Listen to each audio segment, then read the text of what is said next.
Donald ট্রাম্পের হুমকির তোয়াক্কা না করে এবার প্রকাশ্যে ইরানের পাশে দাঁড়িয়েছে চীন।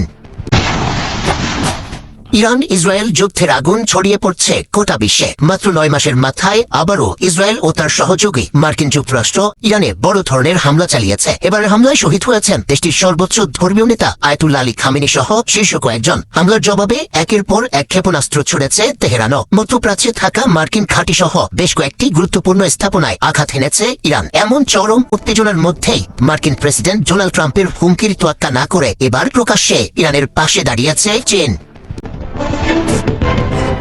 চীনের পররাষ্ট্রমন্ত্রী ওয়াং ই সোমবার ফোনালাপে তার ইরানি সমকক্ষ আব্বাস আরাগচিকে জানান, যুক্তরাষ্ট্র ইসরায়েলের হামলার বিরুদ্ধে আত্মরক্ষায় তেহরানকে সর্বোচ্চ সমর্থন করে বেজিং। ইরানের সার্বভৌমত্ব, নিরাপত্তা, ভৌগোলিক অখণ্ডতা ও জাতীয় মর্যাদা রক্ষায় শক্ত অবস্থান নিয়েছে চীন। পররাষ্ট্রমন্ত্রী ওয়াং ই অভিযোগ করেন, যুক্তরাষ্ট্র ও ইসরায়েল ইচ্ছাকৃতভাবে ইরানের বিরুদ্ধে যুদ্ধ উস্কে দিয়ে জাতিসংঘ সনদের উদ্দেশ্য ও নীতিমালা লঙ্ঘন করছে।